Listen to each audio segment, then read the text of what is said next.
Trade News. More from Red State Watcher. Analysis. Look who proposed carbon taxes and see why Trump needs to laugh them right out of the room. Oh, the carbon taxes related to the global warming that they had to turn into climate change when they realized it wasn't real? Yeah, that carbon tax. Republicans, all of them, have recently proposed carbon taxes, and analysis shows why they need to be ignored by Trump. From Free Market Shooter. But it got worse and fast.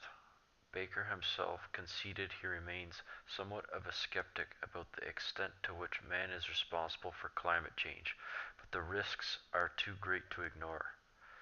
James Baker isn't even certain that the carbon is the end all that the climate change crowd says it is, but he's more than okay with using dubious science from scientists known to lie, all to force a taxpayer to pay to solve the carbon problem.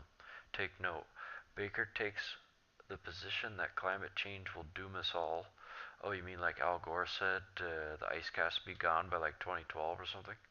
Wrong. But provides absolutely nothing to support his claim.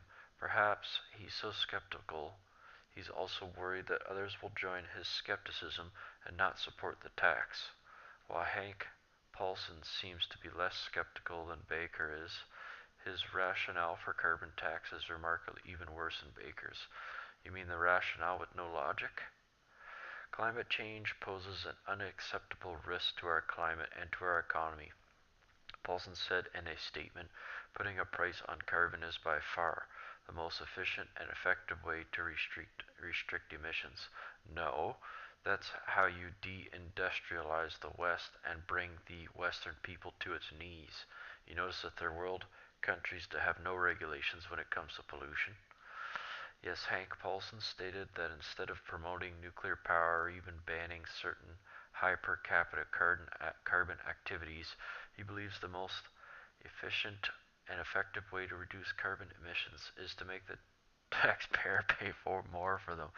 For everything to your power bill to the price you pay to fill up your car with a tank of gas.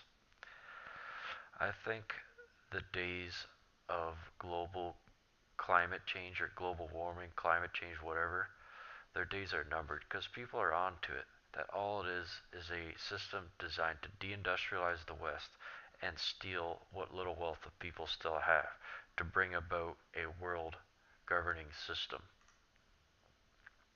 Trudeau teamed up with another Trump at the White House today. Ivanka Trump and Justin Trudeau co-hosted the White House Women's Business Initiative.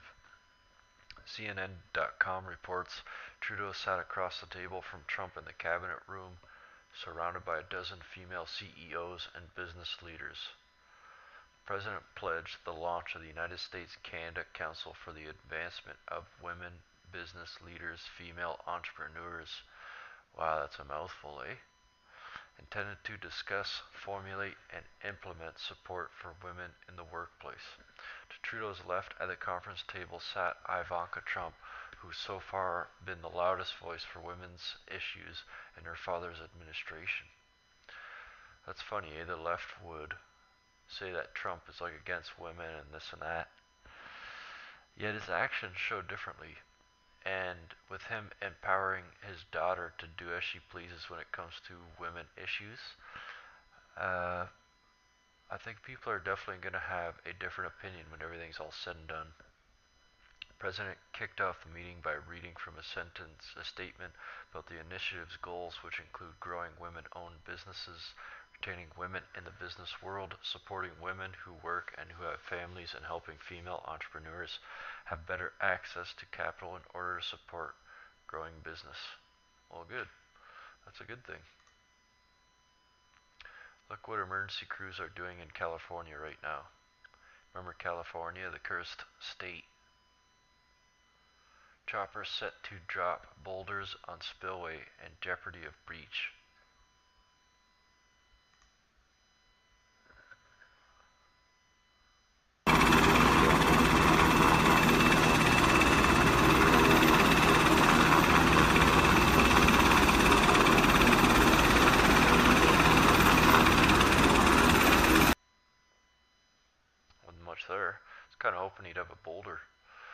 188,000 evacuated and flood threat. Let's hope it doesn't break. Breaking. Pentagon releases statement on North Korea and it's bad. North Korea, like, they really are batshit crazy. Pentagon has responded to North Korea's increased missile activity.